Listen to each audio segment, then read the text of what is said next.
Shalom. Mari kita bersama membuka Alkitab kita di dalam kitab Maliaki pasal yang ketiga. Maliaki pasal yang ketiga ayat yang ke-13 mulai.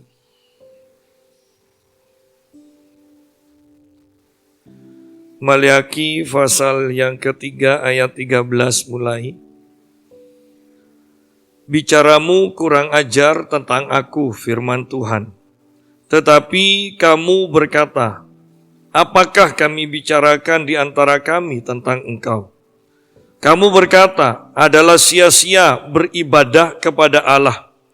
Apakah untungnya kita memelihara apa yang harus dilakukan terhadapnya? Dan berjalan dengan pakaian berkabung di hadapan Tuhan semesta alam. Oleh sebab itu kita ini menyebut berbahagia orang-orang yang gegabah, bukan saja mujur orang-orang yang berbuat fasik itu, tetapi dengan mencobai Allah pun mereka luput juga. Beginilah berbicara satu sama lain orang-orang yang takut akan Tuhan. Tuhan memperhatikan dan mendengarnya. Sebuah kitab peringatan ditulis di hadapannya bagi orang-orang yang takut akan Tuhan dan bagi orang-orang yang menghormati namanya. Mereka akan menjadi milik kesayanganku sendiri, firman Tuhan semesta alam. Pada hari yang kusiapkan, aku akan mengasihani mereka sama seperti seorang menyayangi anaknya yang melayani dia. Maka kamu akan melihat kembali perbedaan antara orang benar dan orang fasik, antara orang yang beribadah kepada Allah dan orang yang tidak beribadah kepadanya. Nah, kita berhenti sampai sini dulu. Nanti kita akan lanjutkan dengan pasal yang keempat. Tetapi ini bisa kita rangkum dengan ayat yang ke-18 ini, perbedaan antara orang benar dan orang fasik. Ya. Perbedaan antara orang yang beribadah kepada Allah dan orang yang tidak beribadah kepada Allah. Yang dimulai dengan ayat yang ke-13 langsung pada fokusnya yaitu tentang pembicaraan. Bahwa bahkan orang benar atau orang salah itu akan diketahui dari pembicaraannya. Nasib orang benar dan nasib orang yang salah, orang yang tidak benar juga diawali, ditentukan oleh pembicaraannya. Oleh karena itu betapa pentingnya kita menjaga perkataan kita, betapa pentingnya kita menselaraskan perkataan kita itu dengan firman Tuhan. Jangan sampai bertentangan dengan firman Tuhan. Di sini dikatakan bicaramu kurang ajar tentang aku, firman Tuhan. Banyak kita mengenal orang mungkin cara bicaranya itu kurang ajar. Tidak sopan, ya. Dan biasanya ini yang marah nanti orang yang lebih tua. Cara bicara kita kepada orang yang lebih tua atau terhadap orang di hadapan orang yang lebih tua, itu akan menentukan apakah kita akan disebut orang yang punya sopan santun atau orang yang kurang ajar.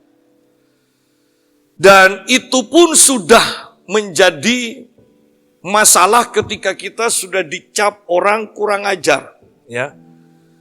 Di sini lebih bermasalah lagi karena kurang ajarnya bukan kepada manusia, kurang ajarnya kepada Tuhan.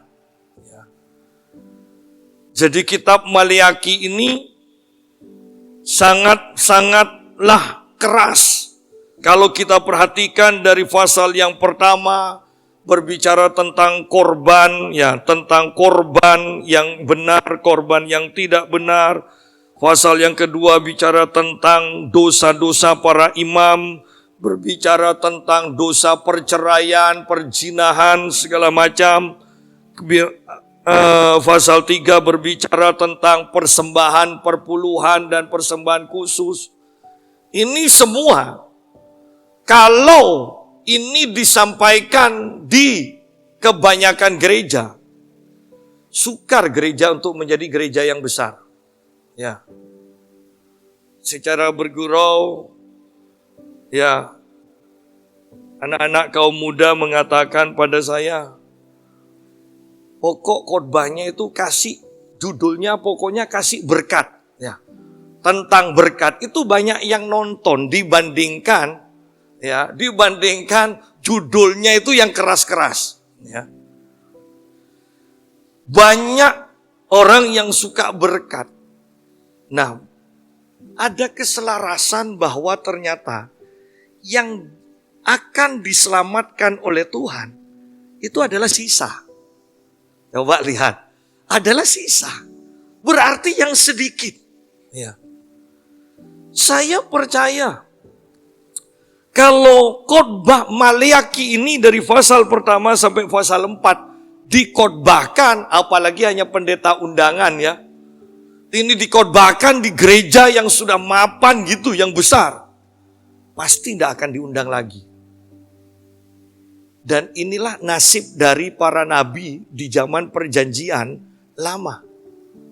Mereka begitu dibenci, mereka tidak disukai. Oleh karena itu betapa pentingnya kita ingat yang kita mau tuju itu adalah kita menjadi yang sisa. Yang sisa, ya. Artinya sedikit nantinya yang akan sungguh-sungguh berkenan pada Tuhan. Bicaramu kurang ajar tentang aku, kata firman Tuhan. Tetapi kamu berkata, apakah kami bicarakan di antara kami tentang engkau? Oh, pura-pura tidak tahu. Atau memang tidak tahu. Ya. Kamu berkata adalah sia-sia beribadah kepada Allah. Jujur, banyak orang Kristen yang mungkin secara bergurau mengatakan sia-sia beribadah kepada Allah. Atau tidak menunjukkan dengan perkataannya, tetapi menunjukkan kepada sikapnya. Kalau ada waktu kosong ibadah, kalau sibuk sedikit tidak usah ibadah.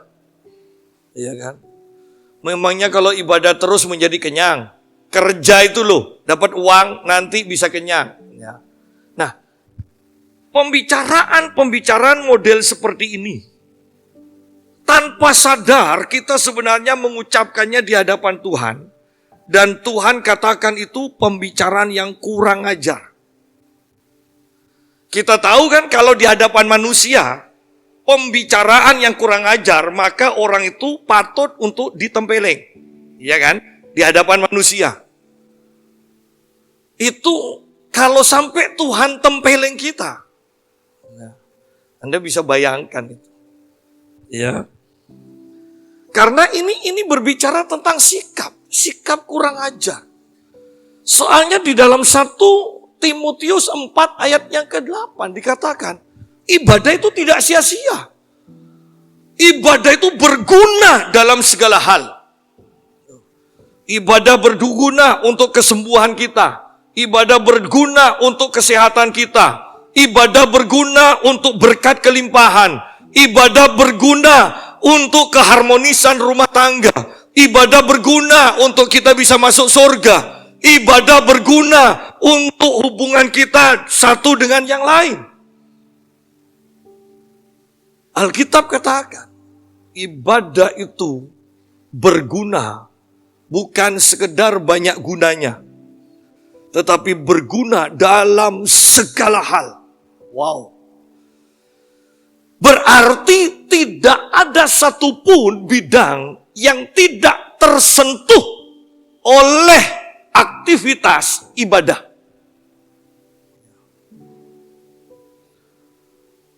Sehingga ketika kita mengatakan adalah sia-sia beribadah kepada Allah, jelas sangat bertentangan dengan firman Tuhan. Dan segala sesuatu yang bertentangan dengan Tuhan hanya masalah waktu. Dia akan menuju kehancuran atau kebinasaan. Oleh karena itu berhati-hati. Ada orang yang bahkan melecehkan, menghina orang yang rajin beribadah. Ya kan? Anda kalau melihat orang beribadah seminggu 3 kali, bahkan 4 kali, bahkan tiap ibadah ada orang itu hadir. Biasanya, kebanyakan yang tidak ibadah atau jarang ibadah itu mengolok-olok orang yang rajin ibadah. Mau jadi apa? Orang bukan pendeta. Ada apa? Ke gereja terus. Nanti ujung-ujungnya sinis. Sudah ke gereja terus, tidak ada perubahan. Yang sering ke gereja aja tidak berubah, apalagi yang tidak ke gereja. Ya kan? Positifnya kan seperti itu aja. Kalau yang sering ke gereja aja tidak berubah, apalagi yang tidak ke gereja. Oleh karena itu kita sungguh harus berhati-hati, karena pembicaraan kita ini tidak pernah bisa terlepas dari hadapan Tuhan. Sadar tidak sadar, apa yang kita ucapkan sebenarnya diucapkan di hadapan Tuhan. Oleh karena itu di dalam kitab Ulangan dikatakan, kitab Ulangan kalau tidak salah dikatakan, bahwa setiap perkataanmu sesuai dengan perkataanmu di hadapanku, itu yang aku lakukan. Ya. Kadang kita sampai dalam taraf begini, kita mengalami masalah yang tidak segera bisa diselesaikan, dan kita merasa heran. Apa ya penyebabnya? Padahal aku ini sudah ke gereja, sudah mimpin pujian, sudah lakukan ini, sudah ngasih persembahan. Kok masih ngalami ini? Jangan-jangan ada perkataan kita yang kurang ajar di hadapan Tuhan tanpa sadar kita ucapkan. Dan itu pada waktunya perkataan kita itu loh yang kita tuai.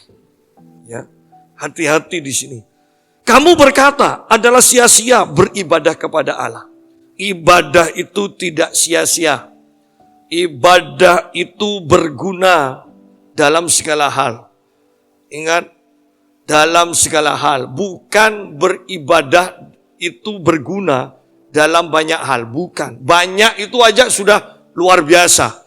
Tetapi ini lebih daripada banyak. Dalam segala hal. Adalah sia-sia beribadah kepada Allah. Apakah untungnya kita memelihara apa yang harus dilakukan terhadapnya? Bicara ini sungguh kurang ajar. Ibadah itu sia-sia. Apa untungnya kita melakukan firman Tuhan? Apa untungnya kita beribadah? Apa untungnya kita berdoa 1 jam sehari? Apa untungnya kita berpuasa? Apa untungnya kita memberi? Apa untungnya kita memberi persembahan? Sama, ini kata-kata yang kurang ajar. Mungkin banyak jemaat sekarang apalagi yang berkecimpung di medsos. Mereka berpikir, omongan mereka itu kurang ajar hanya kepada pendeta yang mereka pikir. Pendeta itu pendeta yang tidak benar. Tetapi ingat, bahwa tanpa sadar setiap pembicaraan kita ucapkan di hadapan Tuhan sebenarnya. Oleh karena itu betapa kita harus hati-hati ketika kita berbicara. Ya. Mungkin kita katakan, enggak, saya tidak kurang ajar kepada Tuhan. Tetapi Tuhan pandang itu perkataan kurang ajar terhadap dirinya. Adalah sia-sia beribadah kepada Allah. Apakah untungnya kita memelihara apa yang harus dilakukan terhadapnya? Ini kata-kata yang kurang ajar. Dan berjalan dengan pakaian berkabung di hadapan Tuhan semesta alam. Ini artinya apa gunanya? Apa manfaatnya hidup dalam pertobatan? Ya. Pakaian berkabung di hadapan Tuhan itu berbicara tentang pertobatan, menyesali dosa kita dan bertobat. Apa gunanya bertobat? Toh semua orang sama kok melakukan. Lebih kurang ajar lagi ketika kita mengatakan, saya lebih baik daripada si A, si B, si C. Ya. Untuk apa bertobat? Orang-orang di luar kekristenan mengatakan, bahkan orang Kristen yang kepahitan juga bicaranya kurang ajar, mengatakan bahwa orang di luar Kristen pun itu jauh lebih baik daripada orang Kristen. Dan ini diucapkan oleh beberapa orang Kristen yang kepahitan. Ya. Ini contoh kata-kata kurang ajar yang dilepaskan di hadapan Tuhan tanpa kita sadari. Ya, jangan mengatakan pada saya orang yang kurang ajar akan dibiarkan oleh manusia aja kalau kurang ajar. Ya, pasti minimal dikata-katai, diusir, suruh jangan ada di hadapan kita kalau orang kurang ajar. Ya. Mungkin kita juga mengata-ngatai orang itu. Saya tidak bisa bayangkan kalau kita kurang ajar di hadapan Tuhan dan Tuhan ngomel kepada kita. Ngomel ya, bayangkan itu. Kalau Tuhan katakan begini, jadilah terang, maka terang jadi. Kata-katanya kurang ajar seperti kodok, jadilah kodok. Ya kan? Loh kalau Tuhan, ketika ada orang kurang ajar terhadap dia dan dia mengucapkan perkataan itu kan harus jadi kan? Karena itu Tuhan. Yang saya mau bawa bukan kita menghayal, tetapi saya mau membawa kita semua untuk berhati-hati dengan perkataan kita. Ya. Jangan mengatakan apa gunanya bertobat. Jangan. Ya, pertobatan itu penting. Kathryn Kuhlman bahkan mengatakan, aku sudah ribuan kali mati di hadapan Tuhan. Itu berbicara tentang pertobatan. Ayat 15 juga dikatakan begini. Oleh sebab itu kita ini menyebut berbahagia orang-orang yang gegabah. Bukan saja mujur orang-orang yang berbuat fasik itu, tetapi dengan mencobai Allah pun mereka luput. Mereka luput juga. Jadi ini juga termasuk kata-kata kurang ajar.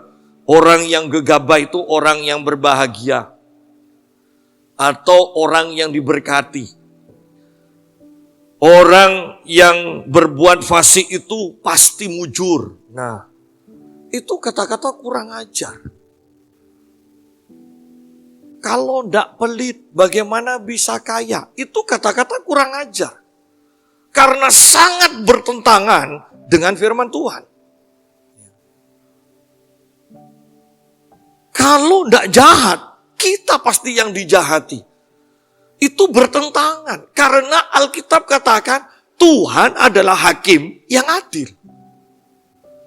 Jangan sampai perkataan-perkataan kita ini bertentangan dengan firman Tuhan. Karena itu bisa dianggap kurang ajar. Hati-hati. Bahkan di sini dikatakan mencobai Tuhan tidak apa-apa. Orang yang mencobai Allah pun mereka luput juga. Tidak masalah, tidak akan dihukum. Nah, ya, ini contoh-contoh perkataan-perkataan yang kurang ajar di hadapan Tuhan. Tetapi orang-orang benar, orang yang takut akan Tuhan, begini perkataannya. Beginilah berbicara satu sama lain orang-orang yang takut akan Tuhan. Tuhan memperhatikan dan mendengarnya. Sebuah kitab peringatan ditulis di hadapannya bagi orang-orang yang takut akan Tuhan. Dan bagi orang-orang yang menghormati namanya. Perhatikan bahwa orang yang takut akan Tuhan dikatakan selalu mengingatkan dirinya sendiri atau mengingatkan orang lain, hati-hati. Tuhan memperhatikan dan mendengar apa yang kita ucapkan. Sehingga kita akan selalu berhati-hati. Kita mempunyai kesadaran akan kehadiran Tuhan. Itu loh. Orang yang takut akan Tuhan begitu dekatnya dengan Tuhan sehingga mereka itu sadar bahwa setiap yang mereka ucapkan itu didengar oleh Tuhan. Berarti mereka punya kesadaran begitu dekatnya Tuhan. Sehingga dengan demikian hidup mereka akan hati-hati, hidup mereka akan hidup di dalam kekudusan. Bukan dengan kurang ajar. Banyak kita itu berbicara atau membicarakan tentang orang secara kurang ajar. Tanpa menyadari, ya mungkin orang yang kita bicarakan tidak tahu. Tetapi ingat, apa yang kita bicarakan, itu kita bicarakan di hadapan Tuhan.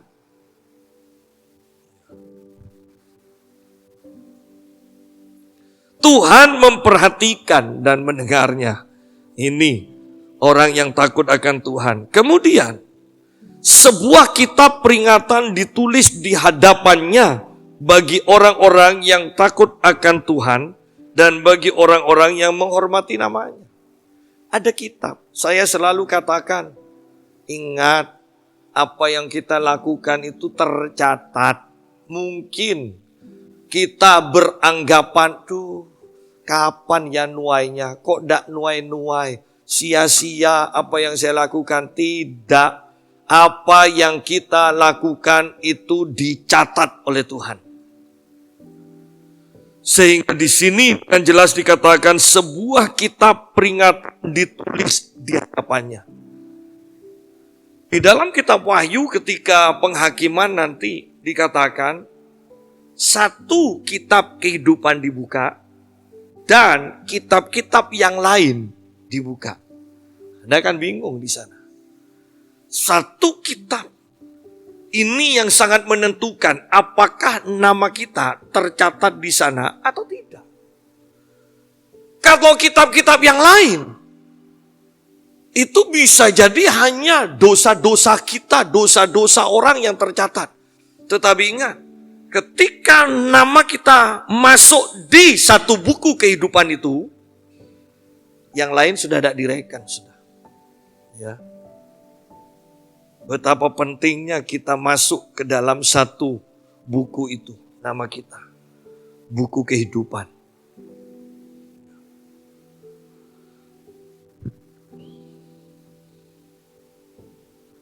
Sebuah kitab peringatan ditulis di hadapannya bagi orang-orang yang takut akan Tuhan.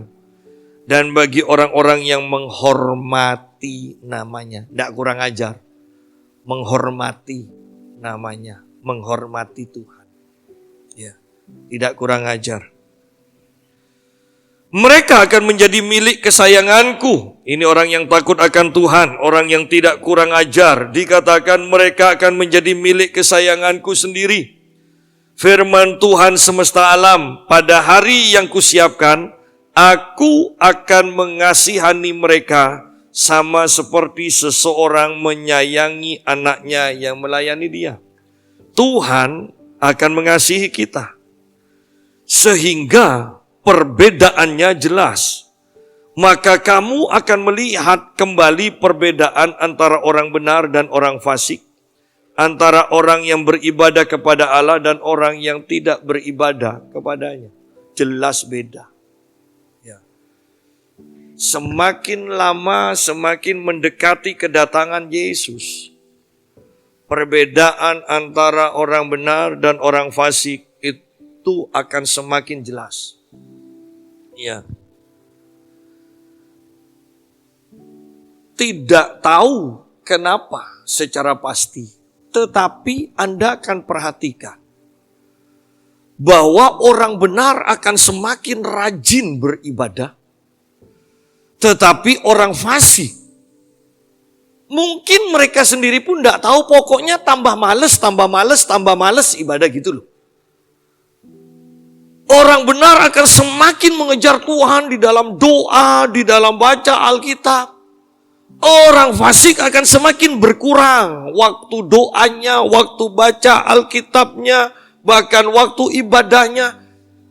Itu sepertinya berjalan dengan sendirinya. Kenapa? Karena ini loh sebetulnya di Maliaki pasal yang ketiga, ayat kedua mengatakan begini. Siapakah yang dapat tahan akan hari kedatangannya? Dan siapakah yang dapat tetap berdiri apabila Tuhan menampakkan diri? Sebab ia seperti api tukang pemurni logam, dan seperti sabun tukang penatu. Ia akan duduk seperti orang yang memurnikan dan mentahirkan perak. Dan ia akan mentahirkan orang Lewi, menyucikan mereka seperti emas dan seperti perak, supaya mereka menjadi orang-orang yang mempersembahkan korban yang benar kepada Tuhan. Perhatikan bahwa ketika kita menjadi orang percaya dan tidak membiarkan diri kita untuk dimurnikan oleh Tuhan, ya, hanya masalah waktu. Kecemaran ini, ya, yang diibaratkan kotoran di pakaian, kalau tersisa satu titik saja, itu lama-lama juga akan membuat pakaian ini sama sekali tidak berkenan. Kalau sampai di sini dikatakan pemurni itu akan duduk seperti orang yang memurnikan dan mentahirkan perak. Tuhan akan menjadi seperti api tukang pemurni logam. Logam mulia. Artinya apa? Bahwa setiap kotoran-kotoran itu harus dipisahkan dari logam mulia. Saya punya teman di Kalimantan Timur dan dia berkata pada saya, Pak Yusa, doakan saya belajar untuk usaha, untuk jual emas. Ya. Dan pertamanya dia rugi dikatakan, karena saya tidak tahu Pak. Ternyata emas yang saya beli itu harus diolah lagi, ternyata nanti jadinya itu jauh lebih sedikit dari yang saya beli. Karena kotoran-kotorannya ketika dibersihkan itu banyak, dia bilang. Saya rugi, tapi tidak apa-apa, memang pengalaman itu mahal harganya, dia bilang. Oh iya memang. Tetapi Anda perhatikan di sini bahwa si tukang pemurni ini akan menyalakan api dan logam itu dimasukkan ke dalam api. Dia akan tunggu. Dia akan ambil, dia tarik. Oh belum, dia masukkan lagi. Tandanya belum itu bagaimana? Bahwa emas kalau sudah murni, itu akan menjadi seperti cermin. Jadi pemurni ini bisa melihat wajahnya di logam mulia itu. Bisa menjadi murni. Kalau belum sampai si pemurni itu melihat wajahnya, berarti emas itu belum murni. Akan dimasukkan lagi ke dalam api. Pertanyaannya, kalau mau jujur, berapa persen sih orang Kristen di Indonesia yang menampakkan Yesus dalam kehidupannya?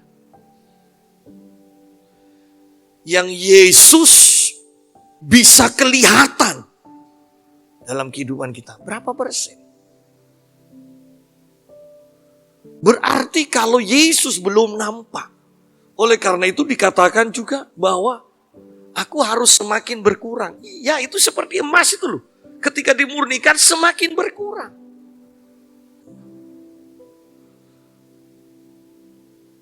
Selama kita ikut Tuhan tidak pernah kita dikurangi atau dimurnikan seperti itu. Hanya masalah waktu. Ketika semakin dekat penghakiman, ini ketidakmurnian ini akan semakin nyata. Kenapa? Karena kita diperhadapkan atau didampingkan dengan yang sungguh-sungguh murni. Ya kan? Uang kalau palsu, belum seberapa kelihatan kalau kita hanya lihat sepintas. Tetapi bagaimana kalau sudah disandingkan dengan uang yang asli? Jelas beda. Demikian pula perbedaan antara orang benar dan orang fasik. Itu akan kelihatan jelas beda di akhir zaman. Jelas beda. Kalau sekarang kita masih bisa. Saya selalu berikan contoh, kalau tidak ada masalah, semua orang Kristen itu tindakannya sama pasti. Perkataannya sama, tidak ada masalah. Orang sabar dan orang pemarah, itu kalau tidak disalahi kan sama kan? Sama-sama diem. Ya kan? Coba ada yang nyalahi, baru kelihatan orang yang tidak sabar yang mana, orang yang sabar yang mana. Nah, di sini kita sungguh-sungguh ingat, kita semua akan sampai di ayat yang ke-18 ini. Maka kamu akan melihat kembali perbedaan antara orang benar dan orang fasik, antara orang yang beribadah kepada Allah dan orang yang tidak beribadah kepada Allah. Mungkin pertama kali diawali oleh perkataan. Tetapi semakin meningkat perbuatan, pikiran kita akan menjadi semakin cemar, semakin cemar. Orang yang takut akan Tuhan, perkataannya benar, pikirannya benar, perbuatannya benar juga. Terjadi perbedaan. Dan ini akhir zaman. Ini akhir zaman.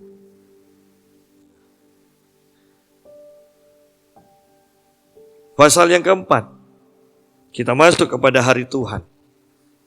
Dan ini merupakan lanjutan dari ayat-ayat yang kita baca. Bahwa sesungguhnya hari itu datang, menyala seperti perapian. Maka semua orang gegabah, itu orang-orang yang kurang ajar tadi, dan setiap orang yang berbuat fasik menjadi seperti jerami dan akan terbakar oleh hari yang datang itu. Firman Tuhan semesta alam, sampai tidak ditinggalkannya akar dan cabang mereka. Ini sama aja dengan binasa. Sudah jelas hari Tuhan akan membinasakan sidang jemaat. Kalau kita sungguh-sungguh orang yang percaya Tuhan sebenarnya, dengan kejadian-kejadian di hari-hari terakhir ini, ya, seharusnya kita sudah semakin banyak perubahan di dalam iman kita. Dengan adanya COVID, dengan ekonomi yang semakin tidak menentu. Tetapi lucu kan, orang kalau memang orang itu sudah tidak benar, mau diperhadapkan dengan apapun juga, tidak bisa ambil pelajaran. Tidak bisa ambil pelajaran. Tetapi orang yang hidupnya benar, oh iya, COVID. Maka kita mulai mengubah gaya hidup kita, ibadah kita, ya, takut akan Tuhannya semakin bertambah, ngandalkan Tuhan semakin bertambah, ekonomi juga seperti itu, ya kan? Mau pernikahan, sekarang sudah didengang-dengungkan, poligami, kawin kontra, apa segala macam, bahkan seks bebas. Sudah didengang-dengungkan. Mungkin Anda anggap ini biasa. Perhatikan. Tetapi itu pembicaraan. Ingat, perkataanku adalah roh dan kehidupan, kata Tuhan. Maka sebaliknya perkataan yang tidak benar juga itu adalah roh dan kematian. Ketika Anda mendengar poligami ya, kawin 2, kawin 3, kawin 4, terus seperti itu. Anda dengar terus, Anda mungkin awalnya katakan, kalau aku tidak mungkin, kalau aku tidak mungkin. Tetapi ini roh yang dilepaskan. Roh itu akan mempengaruhi kehidupan kita, akan mempengaruhi tindakan kita nanti.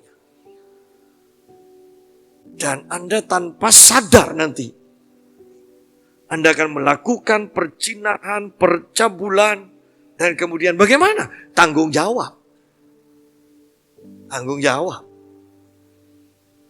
Artinya, Anda akan menikah kedua kalinya. Anda akan menikah ketiga kalinya. Lepas apakah dicerai atau enggak yang satu. Tetapi ini karena apa? Ini loh. Ketika kita sungguh-sungguh tidak hidup menjaga kekudusan, hanya masalah waktu. Segala kecemaran yang hanya setitik itu akan menjadi melingkupi kita.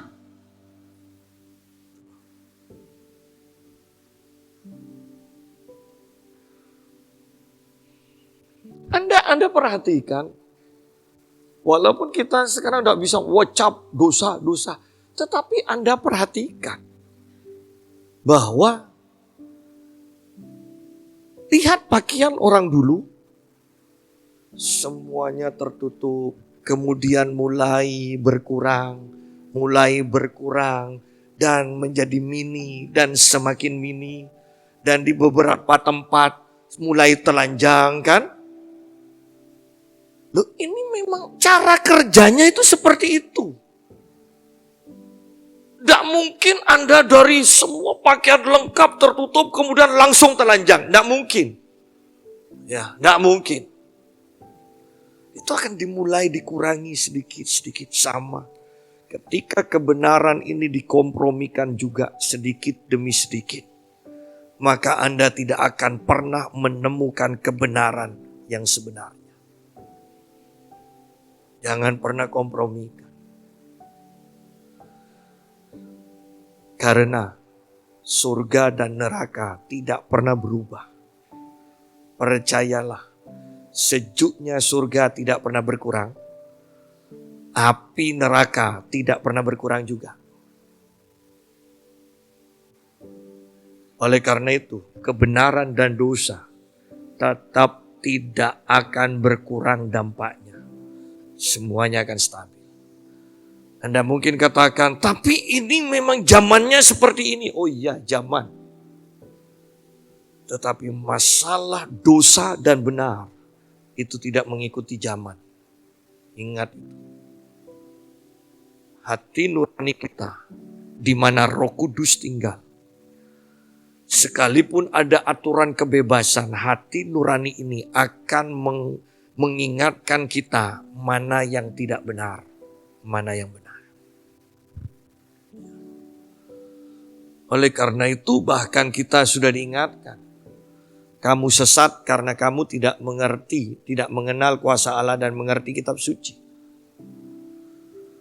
Bahwa bukan hanya firman yang tertulis, tetapi ada kuasa Allah yang bekerja di dalam hati ini. Ayat yang kedua. Tetapi kamu yang takut akan namaku, bagimu akan terbit surya kebenaran. Ya. Dengan kesembuhan pada sayapnya. Kamu akan keluar dan berjingkrak-jingkrak seperti anak lembu lepas kandang. Ini bedanya. Orang fasik dikatakan seperti jerami dan akan terbakar pada hari Tuhan. Tetapi orang yang takut akan Tuhan, saya sederhanakan aja supaya gampang dimengerti, maka kita akan hidup dalam kebenaran. Kita akan hidup dalam kesembuhan. Kita akan hidup dalam kemerdekaan. Kamu akan keluar berjingkrak-jingkrak seperti anak lembu lepas kandang. Berbicara tentang kemerdekaan. Kamu akan menginjak-injak orang-orang fasik. Berbicara tentang kemenangan. Lihat, orang yang takut akan Tuhan akan memanifestasikan atau menerima kebenaran, kesembuhan, kemerdekaan, kemenangan. Wow. Awalnya orang fasik yang kelihatannya menang. Ya. Orang fasik yang selalu dibela. Orang benar selalu disingkirkan. Orang benar selalu disalahkan awalnya. Tetapi kan perjalanan waktu ini akan sampai kepada hari Tuhan. Ini loh, hari Tuhan. Ya, hari Tuhan.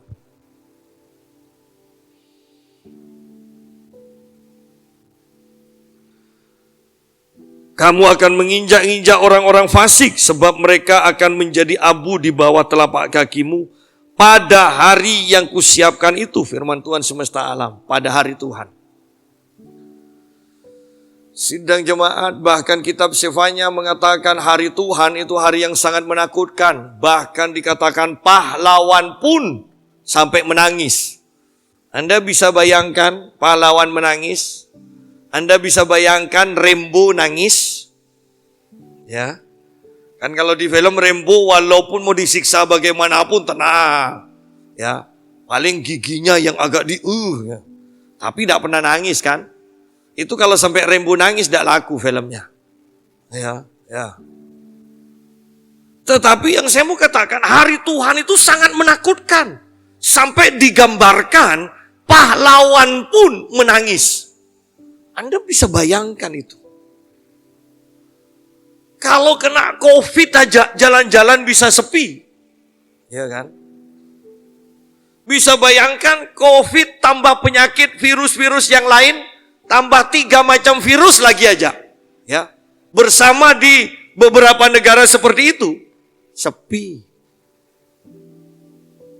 Dan itu belum hari Tuhan.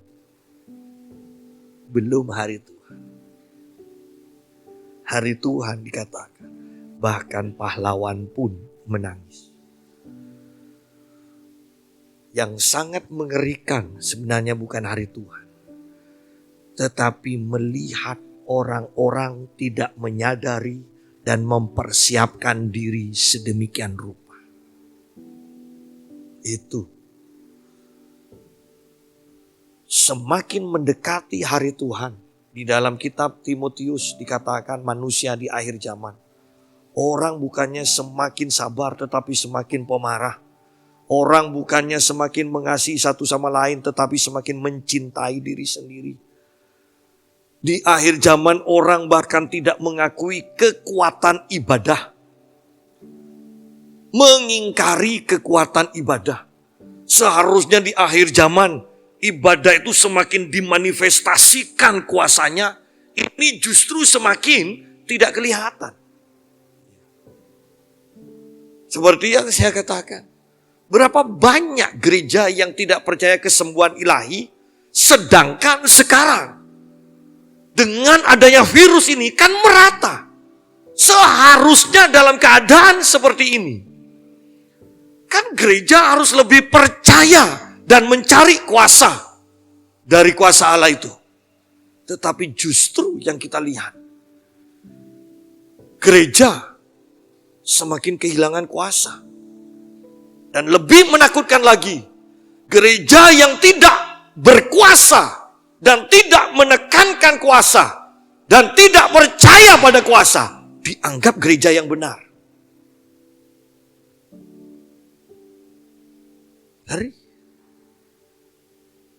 Inilah akhir zaman. Semua orang tahu. Tetapi heran kan? Semua orang tahu. Kita sedang masuk ke akhir dari akhir zaman, di mana Tuhan akan segera datang. Semua orang Kristen tahu. Tetapi heran, mereka tahu kenapa kok tidak mempersiapkan diri. Karena dari awal mereka tidak menjauhkan kecemaran, kekotoran ini. Mereka tidak pernah memberikan diri mereka dimurnikan. Sehingga kalau saya mau istilahkan supaya lebih gampang, ini waktunya berkembang biak. Ya. Kebenaran itu juga berkembang biak, kecemaran berkembang biak. Sehingga Alkitab juga mengatakan, orang benar akan semakin benar, orang cemar akan semakin cemar di akhir zaman. Ayat yang ke-5 dan ke-6. Sesungguhnya aku akan mengutus Nabi Elia kepadamu menjelang datangnya hari Tuhan yang besar dan dahsyat itu. Maka ia akan membuat hati bapak berbalik kepada anak-anaknya dan hati anak-anak kepada bapak-bapaknya supaya jangan aku datang memukul bumi sehingga musnah. Menjelang hari Tuhan dikatakan, aku akan mengutus Nabi Elia. Anda kalau mempelajari tentang Nabi Elia, Anda baca ya, tentang Nabi Elia. Di dalam kitab 1 Raja-Raja itu. Anda akan melihat, kalau langsung Anda rangkum, kehidupan Elia adalah demonstrasi kuasa. Itu aja. Mendatangkan api, membangkitkan anak yang mati, ya, diberi makan oleh burung gagak, dikasih daging dan roti. Mujizat, kuasa, itu kehidupan Elia. Lihat, sebelum hari Tuhan itu, Tuhan akan mengutus Nabi Elia, dikatakan. Alkitab di dalam kitab Matius 24 ayat 14 mengatakan, sebelum kesudahannya itu, maka Injil kerajaan ini harus diberitakan terlebih dahulu. Injilnya sudah beda. Karena Injil itu di dalam Alkitab ada beberapa macam. Ada Injil keselamatan, ada Injil kasih karunia, yang sekarang lagi ngetren ini kan Injil kasih karunia, ya. Ada Injil keselamatan, Injil kasih karunia, dan di akhir zaman lihat Nabi Elia yang akan diutus dikatakan. Dan Yesus juga katakan Injil kerajaan harus diberitakan terlebih dahulu. Anda bayangkan Tuhan sudah membuat rencana Injil kerajaan. Namanya kerajaan itu kuasa. Dan berapa banyak gereja yang mengingkari kuasa dari Tuhan. Berapa banyak.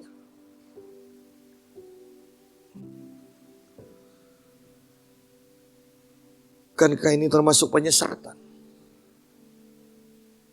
Enggak Pak Yusa, bukan penyesatan, hanya enggak ngerti aja.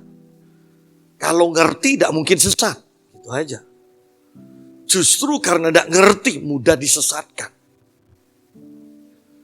Jadi lihat, sesungguhnya aku akan mengutus Nabi Elia kepadamu menjelang datangnya hari Tuhan. Sebelum hari Tuhan, maka Tuhan akan mengutus orang-orang yang berkuasa, yang mempunyai kuasa Allah.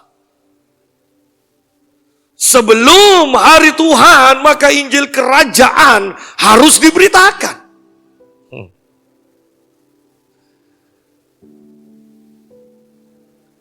Dan kemudian, ayat yang ke-6. Maka ia akan membuat hati bapak-bapak berbalik kepada anak-anaknya, dan hati anak-anak kepada bapak-bapaknya, supaya jangan aku datang memukul bumi sehingga musnah. Kalau mau sederhana, bahwa akan ada pemulihan rumah tangga. Kalau mau sederhana, hati bapak kembali kepada anak-anaknya. Hati anak yang penuh kemarahan, kekecewaan mungkin. Karena kurang perhatian. Karena bapak tidak memberikan contoh teladan yang baik. Hati anak kecewa, marah, dendam, tawar. Dipulihkan hubungan mereka. Mereka mengalami rekonsiliasi. betapa pentingnya hubungan di dalam keluarga. Sampai-sampai Tuhan begitu tertariknya, ingat, kitab Kejadian diawali dengan kehidupan satu keluarga. Allah menciptakan satu keluarga, Adam dan Hawa. Ditutup dengan pemulihan keluarga. Kitab Maleakhi. Kitab Matius dibuka oleh silsilah keluarga. Kitab Wahyu ditutup dengan pernikahan, mempelai laki-laki dan mempelai perempuan. Keluarga. Begitu pentingnya. Sidang jemaat. Keuanganmu akan hancur ketika keluarga kita hancur loh. Apapun bisa hancur ketika keluarga hancur. Oleh karena itu fokus Tuhan adalah Dia akan memulihkan kuasa dan Dia akan memulihkan kehidupan rumah tangga.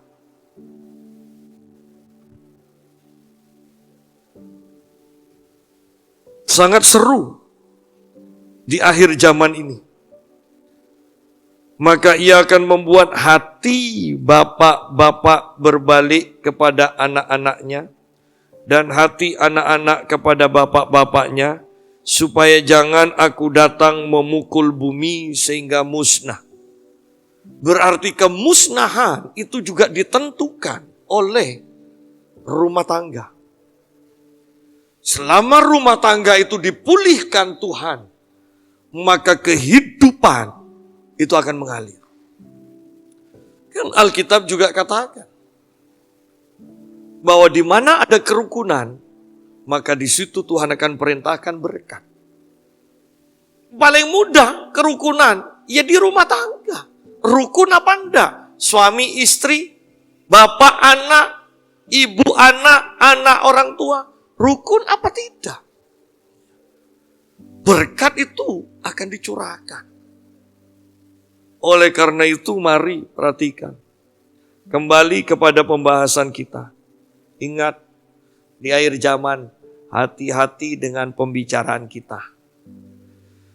Pembicaraan kita akan menentukan apakah kita disebut orang yang takut akan Tuhan atau orang yang kurang ajar, orang fasik.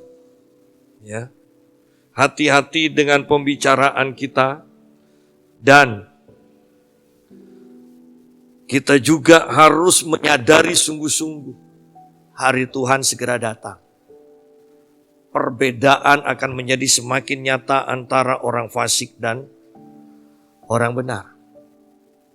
Tetapi pemulihan kuasa Tuhan akan dinyatakan. Pemulihan.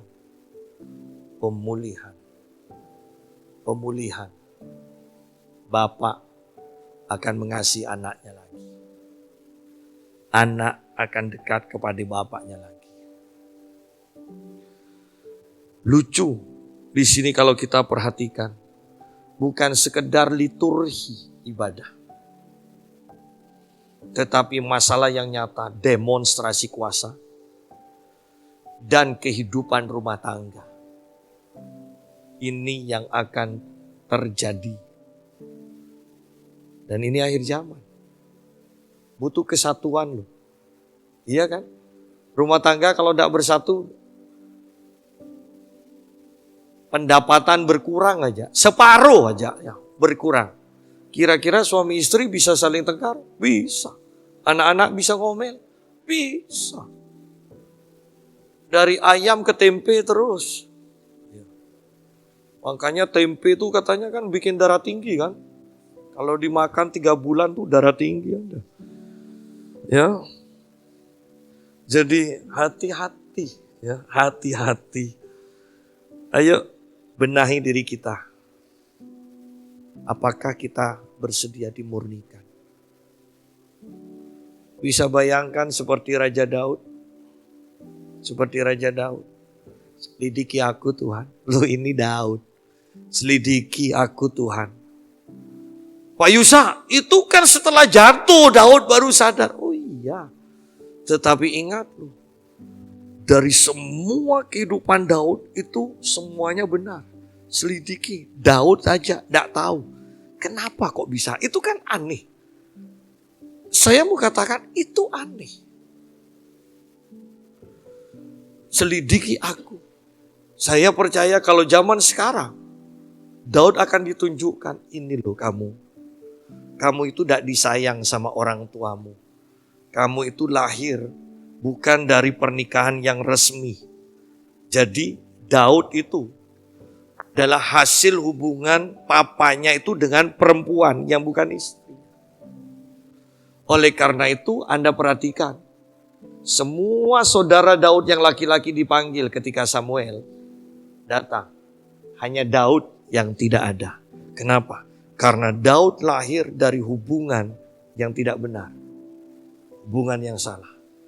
Ketika ini tidak dibereskan, sekalipun Daud diurapi. Perhatikan, benih perjinahan, benih percabulan ini hanya masalah waktu. Boom, meledak. Apakah Daud tidak punya istri? Banyak istrinya.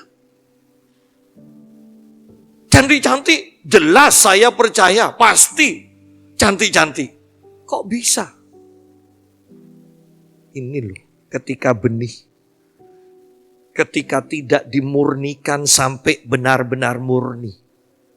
Dosa yang dibiarkan sedikit saja, itu hidup. Itu akan terus berkembang. Hanya masalah waktu. Boom! Anda akan kaget. Kok bisa ya? Saya jatuh seperti ini. Kok bisa? Kok bisa? Kok bisa? Hanya masalah waktu. Murnikan.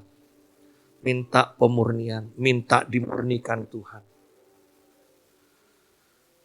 Kalau Anda yang belum mendengarkan khotbah saya, cari di YouTube. Bebas dari kutuk. Anda harus dengarkan lagi. Anda akan di sana, Anda akan tahu, aduh aku ngalami ini karena ini. Aku ngalami ini karena ini. Semuanya dijelaskan di sana. Ya. Jadi, mari persiapkan diri kita semua untuk menghadapi hari Tuhan. Hati-hati dengan pembicaraan kita, jangan sampai dicap kurang ajar oleh Tuhan. Dan kiranya Tuhan akan memulihkan kuasa atas kehidupan kita. Tuhan akan memulihkan keluarga kita menjadi keluarga yang harmonis, yang membuat kita betah tinggal di rumah.